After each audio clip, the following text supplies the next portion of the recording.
The city of Brookhaven was a place of contrasts. On its polished streets downtown, executives bustled between skyscrapers, and cafes buzzed with the chatter of professionals.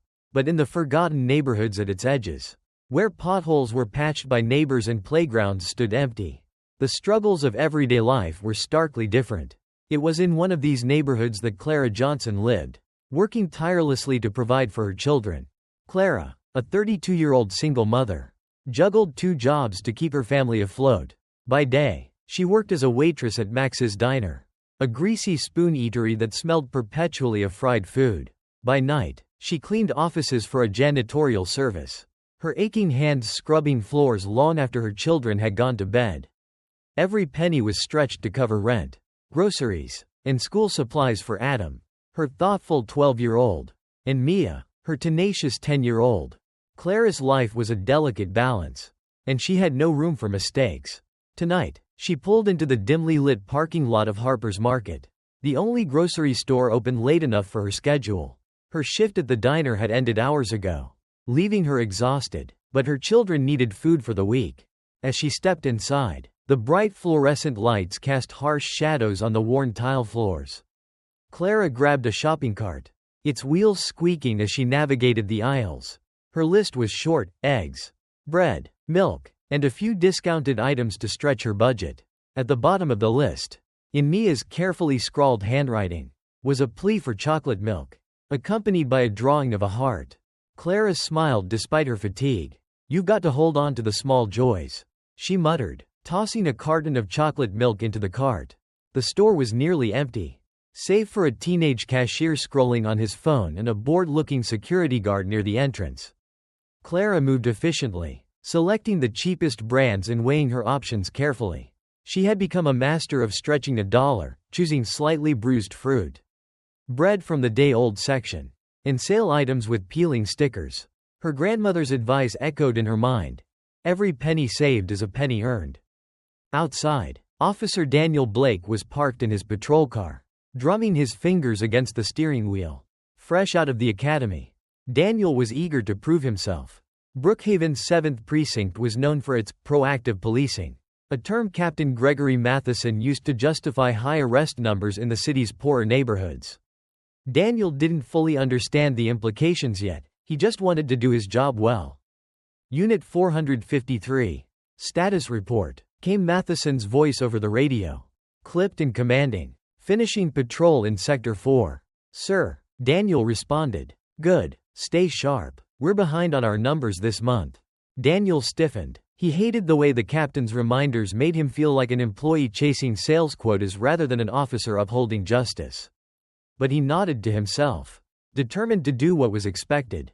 His opportunity came when Tom Bradley, the security guard at Harper's Market, flagged him down. Hey, officer, Bradley said, leaning into the window. Got a suspicious one inside. Black female, blue jacket, jeans, been in there a while. Might be stuffing things in her coat. Daniel's pulse quickened. This could be his chance to make a solid arrest. Thanks for the heads up, he said, stepping out of his car and adjusting his belt. Clara approached the register, her wallet in hand. The cashier barely looked up as he scanned her items, muttering, "That'll be $28.46. She counted the bills carefully, making sure she had enough. After paying, she tucked the receipt into her jacket pocket, remembering her grandmother's advice: always keep your receipt, especially if people are quick to judge you.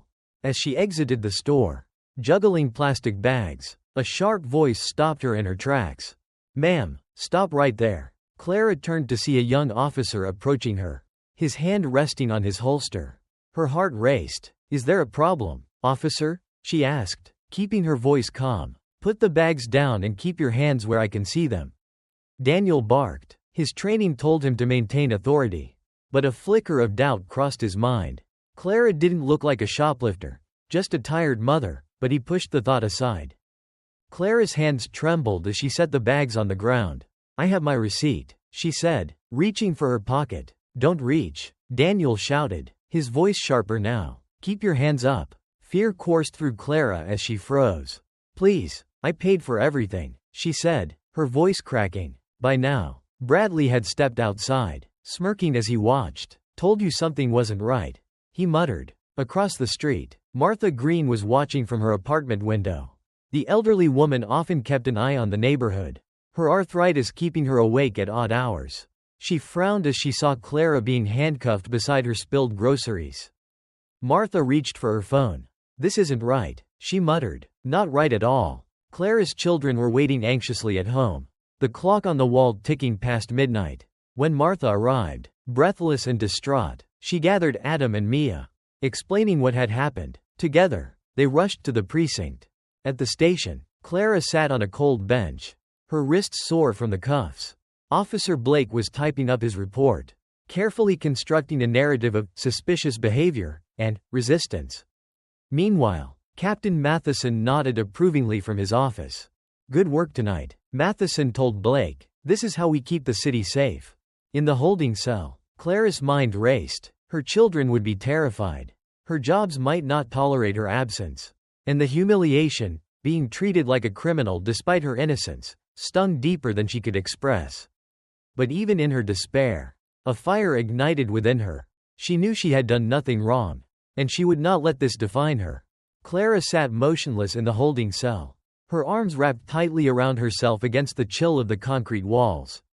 The echoes of distant conversations and the clatter of keys punctuated the silence.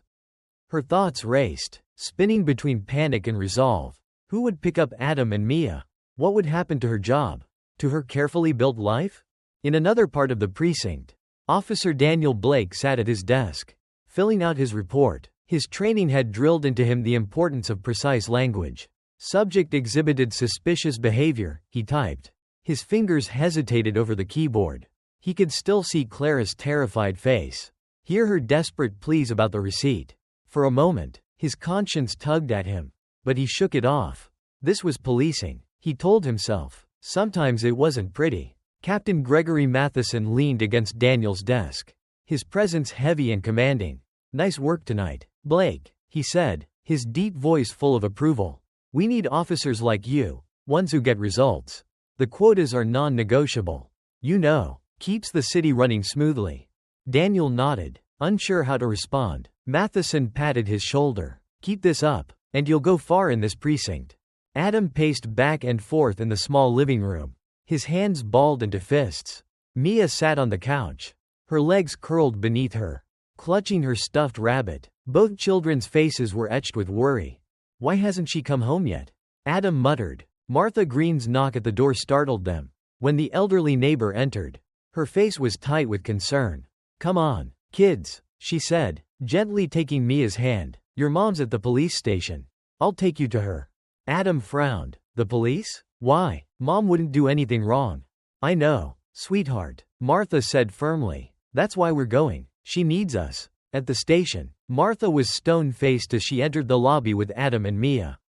She marched to the front desk, her cane clicking against the tiled floor. I'm here for Clara Johnson, she announced. The officer at the desk glanced up lazily. She's being processed. You can wait over there. Processed? Martha's voice rose. That woman works 2 jobs to support her children. She's no criminal. Adam stepped forward, his young face blazing with defiance. You can't keep my mom. She didn't do anything wrong. The officer's expression softened briefly before his training took over. I'm sorry, kid. It's procedure. Martha pulled Adam back gently. We'll get her out, she whispered. Just stay calm. Meanwhile, Clara was being fingerprinted, her belongings catalogued. When the officer pulled the crumpled receipt from her jacket, she spoke up. That's my proof. I paid for everything. The officer barely glanced at it before sealing it in a plastic bag. Tell it to the judge, he said flatly. When Clara was finally released, she stepped into the lobby to see her children asleep on the bench, their heads resting on Martha's shoulders. The sight brought fresh tears to her eyes. Mama, Mia cried, running to her. Clara knelt, pulling both children into a fierce hug. Martha stood, her expression fierce. We're going to fight this, she said. This isn't right. Clara nodded, her jaw tightening. It's not just about me anymore. But as they walked out of the station, the harsh glare of news cameras greeted them. Mrs. Johnson, do you have a comment about your arrest? A reporter called out. Clara shielded her children as questions bombarded her. Repeat offender arrested at Harper's Market. One news van blared. She turned away, holding her children close. The narrative was already being written against her. But Clara knew one thing. She would not go quietly. The fallout from the arrest hit fast and hard. When Clara called Max's diner to explain her absence, her manager cut her off. "I saw the news, Clara," he said coldly. "We can't have someone like you representing us. Don't bother coming back." The cleaning service was no better. The owner left a message on her phone. "Sorry, Clara, but we have to let you go. Too much bad publicity." Bills piled up as Clara struggled to find work. Landlord notices appeared under her door. The whispers at Adam and Mia's school turned into taunts.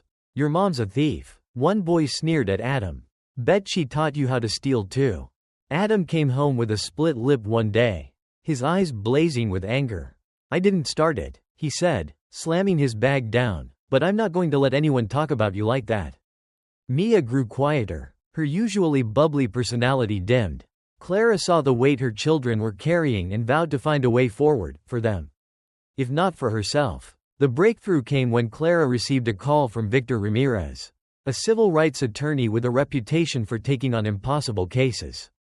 "I saw your story," he said, "and I believe you. I'd like to help." Clara hesitated. "I can't afford a lawyer," she said. "You don't need to," Victor replied firmly. "This isn't just about you, Clara. It's about a system that's been targeting people like you for years. If you're willing to fight, I'll stand beside you." After a long pause, Clara agreed. She met Victor the next day in his cluttered office. Papers and case files stacked precariously around him. He explained the concept of arrest quotas, a practice he suspected was at the heart of her case. Captain Matheson's precinct has a history of disproportionately targeting minority communities, Victor said. "I've been waiting for a case like yours to blow it wide open."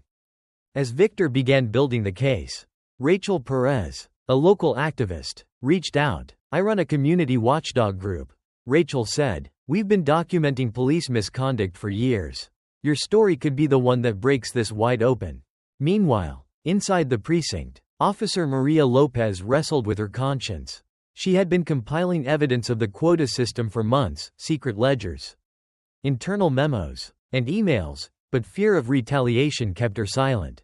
When she heard about Clara's arrest, something inside her snapped. "Enough is enough," Maria muttered. She began secretly copying documents, knowing she might need to blow the whistle. Rachel's group organized a protest outside the precinct, holding signs that read, "Justice for Clara," and "End arrest quotas." The demonstration gained traction, drawing media attention. Victor filed motions to obtain police records, while Maria quietly passed him information. Evidence began to surface. Financial incentives for officers meeting quotas, racial disparities in arrests, and the targeting of specific neighborhoods. But with each step forward, Clara faced new challenges. Threatening notes appeared on her door. "Drop the case, or you'll regret it," one read. She knew the fight was dangerous, but she refused to back down. Victor Ramirez worked late into the night, his desk buried under stacks of documents.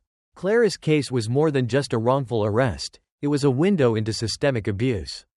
He sifted through the evidence Maria Lopez had provided, his fingers trembling as he opened a file labeled Performance Metrics, Confidential. Inside were damning records of arrest quotas, spreadsheets showing offices' monthly performance, bonuses tied to those numbers, and precinct memos outlining high-yield zones, minority neighborhoods targeted for arrests. Captain Matheson's signature appeared on several documents.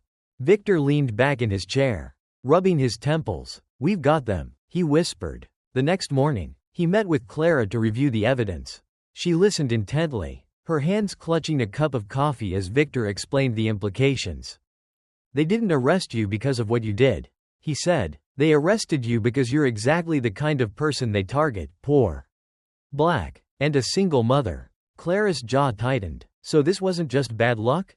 "No," Victor replied. "This was systemic." Rachel Perez's grassroots organization quickly turned Clara's case into a rallying cry. Flyers plastered on storefronts and telephone poles read, "Justice for Clara, end police quotas." Social media posts spread like wildfire, and local news stations began covering the protests. One evening, Clara stood on a makeshift stage in the middle of her neighborhood. A crowd of supporters gathered around her. She clutched the microphone tightly, her voice shaky but determined. "I'm not just fighting for myself," she said. "I'm fighting for every person who's been wrongfully targeted. For every family torn apart by this corrupt system. We deserve better." The crowd erupted into applause, their chants echoing into the night. "No more quotas. Justice for Clara." Among the crowd, Officer Maria Lopez stood quietly in plain clothes, her heart pounding. She felt a spark of hope, a belief that exposing the truth might finally lead to change. In the days following Clara's arrest, Daniel Blake found himself struggling to sleep. The sound of Clara's children crying in the parking lot replayed in his mind, haunting him. At the precinct, Captain Matheson's praise felt like a weight rather than a reward. "Great job on the Johnson arrest," Matheson said, clapping Blake on the shoulder. "Keep it up, and you'll be on the fast track to detective." But Blake didn't feel like a hero. During his next patrol, he found himself hesitating as he approached a young black man sitting on a park bench. The man wasn't doing anything suspicious, just scrolling on his phone. Blake's radio crackled with Matheson's voice, "Stay sharp. That's a prime target." Blake lowered the radio. For the first time, he ignored an order. Victor filed a motion demanding access to the precinct's records, citing evidence of racial profiling and arrest quotas. Predictably, the police department fought back. Their lawyer, Amanda Steele, argued that the records were confidential and essential for ongoing investigations. In the courtroom, Judge Nathan Carter listened carefully to both sides. A towering man with a reputation for fairness, Carter had seen his share of corruption cases. As Victor presented the evidence Maria had risked her career to provide, Carter's expression grew stern. "This isn't just about one arrest," Victor argued. "This is about a system that profits from injustice." After deliberating, Judge Carter ruled in Victor's favor. The precinct was ordered to release the requested records within 2 weeks. The courtroom erupted in whispers, and Amanda Steele's face darkened. One night, Rachel Perez received an email from an anonymous sender. Attached was a scanned copy of what appeared to be Captain Matheson's personal ledger, a detailed account of arrest quotas, cash bonuses, and payments to officers. Rachel called Victor immediately. "You need to see this," she said. The ledger was explosive. It showed how officers were rewarded for high arrest numbers, with additional bonuses for targeting specific demographics. The notes even included a breakdown of revenue generated from fines and plea deals. "This is it," Victor said, his voice shaking. "This proves everything." Rachel wasted no time. She published the ledger on her blog, alongside testimonies from other victims of wrongful arrests. The post went viral, drawing national attention to Brookhaven's policing practices. The precinct's response was swift and brutal. Maria Lopez found her locker ransacked and a threatening note stuffed inside. "Keep your mouth shut, or else." Clara wasn't spared either. One night, she found her car windows smashed, and the word, "liar," spray painted across the hood.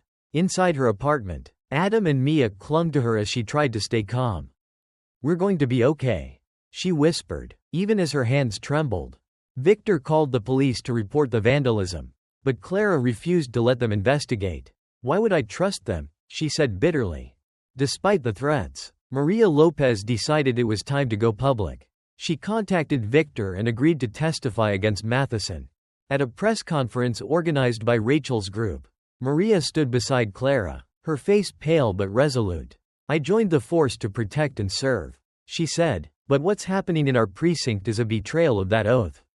Captain Matheson's quota system has turned officers into predators and communities into targets." Her words sent shockwaves through the city. Supporters cheered, but backlash was immediate. Maria was suspended from duty, pending an internal investigation. The protests outside the precinct grew larger, fueled by Rachel's relentless social media campaign. People from all over the city joined, holding signs that read, "Justice for Clara," and "End racial profiling." Clara found herself at the center of a movement she hadn't planned to lead. Despite her exhaustion and fear, she spoke at every rally, her voice growing stronger with each speech. "This fight isn't just about me," she told the crowd one evening. "It's about breaking a system that's been breaking us for too long." The crowd roared in agreement. One evening, Daniel Blake showed up at Victor's office, his face lined with guilt. "I can't do this anymore," he said. "I need to tell the truth." Victor nodded, pushing a recorder toward him. "Start from the beginning." Blake confessed to everything: the pressure to meet quotas, the targeting of minority neighborhoods, and the incentives Matheson dangled in front of ambitious officers. When he described the night of Clara's arrest, his voice broke. "I knew she was innocent," he said, "but I wanted to prove myself. I was wrong." With Lopez's testimony, Blake's confession, and the ledger, Victor's case gained unstoppable momentum. Judge Carter ordered a full investigation into the precinct's practices, and Matheson found himself under intense scrutiny. At a packed rally, Clara stood before the crowd, her children at her side. "They tried to silence us," she said, "but we're still here, and we're not going anywhere." The crowd erupted into cheers, their voices carrying into the night. The courtroom buzzed with tension as the trial began. Clara sat at the defense table, flanked by Victor Ramirez and his team. Behind her, the gallery was packed with supporters, reporters, and victims of similar arrests. Rachel Perez's grassroots network had mobilized the community, and their presence was palpable. On the opposite side of the courtroom, Captain Gregory Matheson sat with his legal team. His usual arrogance had been replaced by a rigid demeanor. His jaw clenched tightly as he flipped through documents. He was no longer just the accuser. He was now on trial in the court of public opinion. Judge Nathan Carter presided, his calm, commanding presence setting the tone. "This case isn't just about a single incident," he declared. "It's about allegations of systemic corruption. The court will pursue the truth without fear or favor." Victor called Clara as his first witness. The room fell silent as she walked to the stand, her hands trembling slightly. She took a deep breath and raised her hand to be sworn in. "Mrs. Johnson," Victor began, his voice steady, "please tell the court about the night you were arrested."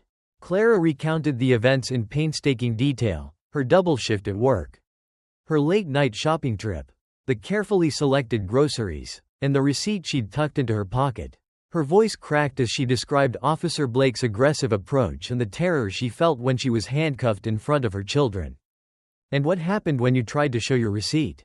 Victor prompted. "They didn't care," Clara replied, her voice firm now. "I told them I'd paid, but they wouldn't even look. They treated me like I didn't matter."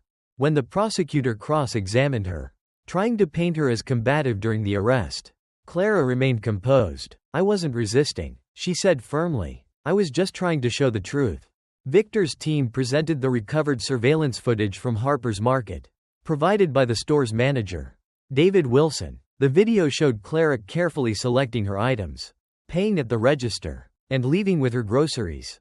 The courtroom watched in silence as the next clip played, Captain Matheson arriving at the store earlier that evening, speaking with the security guard and pointing out Clara as she entered.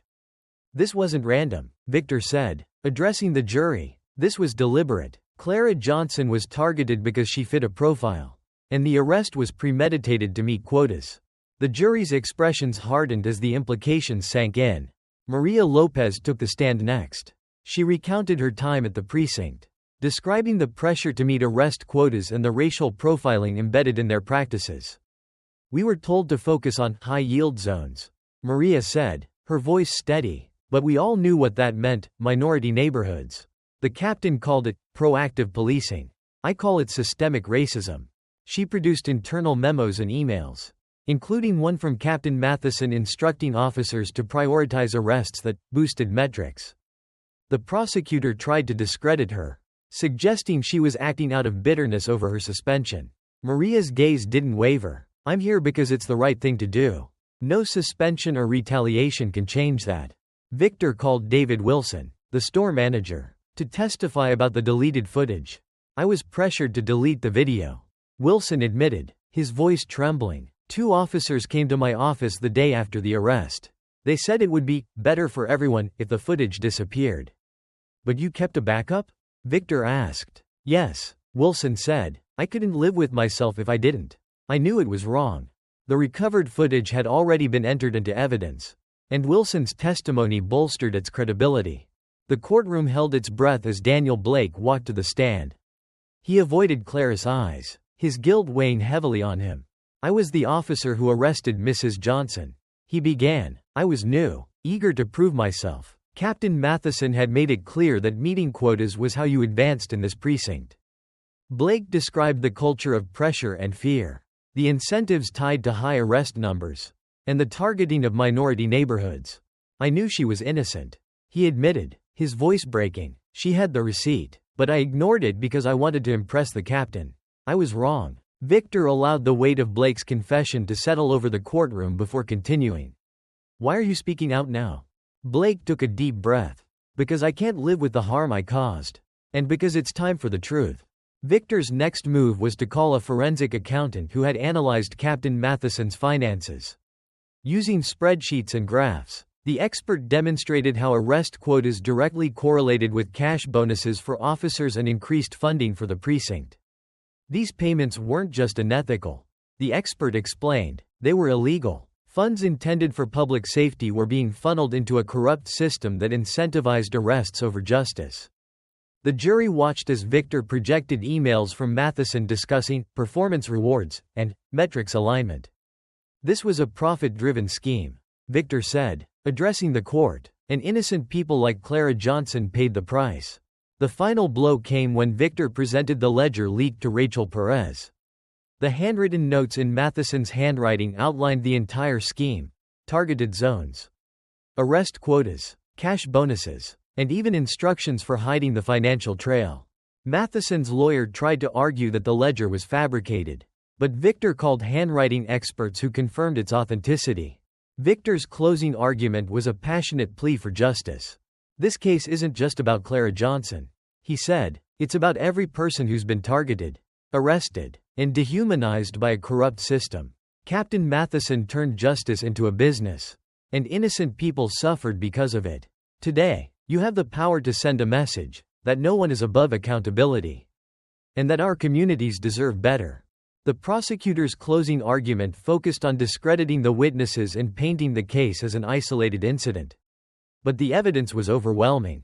After 3 days of deliberation, the jury returned to the packed courtroom. Clara sat with her hands clasped tightly, her children and Martha Green beside her. The foreperson stood, her voice steady. On the charge of shoplifting, we find the defendant not guilty. On the charge of resisting arrest, we find the defendant not guilty. Cheers erupted in the gallery. But the foreperson wasn't finished. On the matter of systemic corruption, we recommend further investigation into Captain Gregory Matheson and the Brookhaven Police Department. Judge Carter turned to Matheson, his expression severe. Captain Matheson, you are hereby ordered to stand trial for corruption, conspiracy, and civil rights violations. Matheson's face turned pale as federal marshals approached to handcuff him. The sound of the cuffs clicking echoed through the room, the same sound that had haunted Clara since her arrest. News of the verdict and Captain Matheson's arrest spread like wildfire. Headlines across Brookhaven declared, "Justice for Clara, police captain arrested for corruption." National outlets picked up the story, sparking debates about policing practices and systemic injustice. Outside the courthouse, supporters cheered as Clara stepped into the sunlight, holding Adam and Mia's hands. Rachel Perez was waiting with a microphone. "Clara, how does it feel to be vindicated?" Clara paused, her voice steady but tinged with emotion. "This isn't just about me. It's about everyone who's been targeted and silenced by a corrupt system. Today, we showed that truth matters and justice is possible." Back at her apartment, Clara finally allowed herself to exhale. The battle had taken a toll, financially, emotionally, and physically. But as she looked at Adam and Mia, who were laughing with Martha Green over a celebratory cake, she felt a flicker of hope. Her first step was to find work. The civil suit Victor filed against the city resulted in a substantial settlement, enough to cover her debts and allow her to move to a safer neighborhood. Clara also used part of the funds to start a small catering business, something she had always dreamed of. Her apartment became a hub of community support. Neighbors dropped by to share their own stories of wrongful arrests, and Clara listened, offering encouragement and advice. Captain Matheson's trial was swift and damning. Former officers testified against him, detailing the quota system and financial kickbacks he had orchestrated. Maria Lopez's documents, combined with the ledger and forensic accounting evidence, left no room for doubt. The judge sentenced Matheson to 15 years in federal prison, calling his actions a betrayal of the public trust. Matheson's arrest set off a domino effect. Other officers complicit in the system faced charges. And investigations into Brookhaven's police department uncovered years of misconduct. The precinct was gutted, with nearly half of its staff resigning or being terminated. Daniel Blake served a reduced sentence due to his cooperation and heartfelt testimony. Upon his release, he reached out to Clara. "I know I can't undo what I did," he said, his voice heavy with regret. "But I want to help fix what's broken." Clara hesitated but saw sincerity in his eyes. With Rachel Perez's help, Blake began speaking at community events, sharing his journey from complicity to accountability. His talks became a powerful warning to other officers about the dangers of blindly following orders. Inspired by her experience, Clara partnered with Rachel and Victor to create the Foundation for Justice and Accountability, an organization dedicated to supporting victims of wrongful arrests and advocating for police reform. The foundation offered free legal aid, counseling, and community workshops. It also pushed for policy changes, such as banning arrest quotas, implementing independent oversight, and increasing transparency in law enforcement. At the foundation's opening ceremony, Clara stood before a crowd of supporters, her voice steady. "We've proven that change is possible when we stand together. This foundation isn't just about fighting injustice, it's about building a system that truly serves and protects." Maria Lopez was appointed Brookhaven's first female police chief, tasked with rebuilding the department from the ground up. Under her leadership, arrest quotas were abolished, and officers were retrained to prioritize community engagement over enforcement. Maria's reforms included civilian oversight committees. Panels of local residents reviewed police conduct and policies. Community policing initiatives. Officers were encouraged to build relationships with residents rather than view them as targets. Mandatory bias training. Officers attended workshops to confront and address implicit biases. The results were transformative. Crime rates dropped, not because of aggressive policing, but because trust between the community and law enforcement was being restored.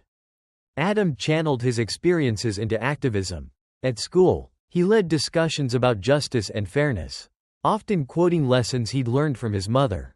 The law should protect people, he told his classmates during a debate, not be used as a weapon against them. Mia blossomed into a confident, empathetic young girl. She started a kindness club at her school, teaching her peers about standing up for what's right. Clara watched her children with pride, knowing their resilience was a testament to their strength and to the community that had rallied around them. Clara's story became a catalyst for change far beyond Brookhaven. Cities across the country launched investigations into their own policing practices, uncovering similar quota systems and racial disparities. Rachel Perez's grassroots network expanded nationally, providing tools for communities to hold their police departments accountable. Victor Ramirez became a sought-after advocate for civil rights, working to dismantle systemic corruption in law enforcement. Clara traveled to conferences and rallies, sharing her journey and inspiring others to fight for justice. At one event, she addressed a crowd of thousands, her words resonating deeply. "Change doesn't happen overnight. It takes courage, persistence, and a community willing to stand together. We didn't just fight for justice, we fought for hope. And we won't stop until every voice is heard." Brookhaven became a model for reform. The former precinct building was converted into a community center, offering after-school programs, job training, and counseling services. At the center's grand opening, Clara cut the ribbon, her children by her side. Inside, murals painted by local artists celebrated the power of resilience and unity. Martha Green, now in her 80s, was there, her cane tapping against the pavement as she smiled. "Told you the truth always wins," she said, squeezing Clara's hand. 5 years later, Clara stood in front of a packed auditorium at a national civil rights conference. Her memoir, Standing for Justice, had become a bestseller, and her work with the foundation had transformed countless lives. Marcus, now a college student studying law, sat in the front row, taking notes. Mia, a high school junior, had just launched her first campaign to promote dialogue between youth and law enforcement. As Clara concluded her speech, she looked out at the crowd, her voice strong and unwavering. "My story started with a receipt, but it became so much more. It became about a fight for dignity, for fairness, and for the belief that no system is too broken to fix. Together, we can make justice real for everyone. The applause that followed wasn't just for Clara, it was for a movement that had turned pain into progress. And for a future built on the courage to stand up and demand change.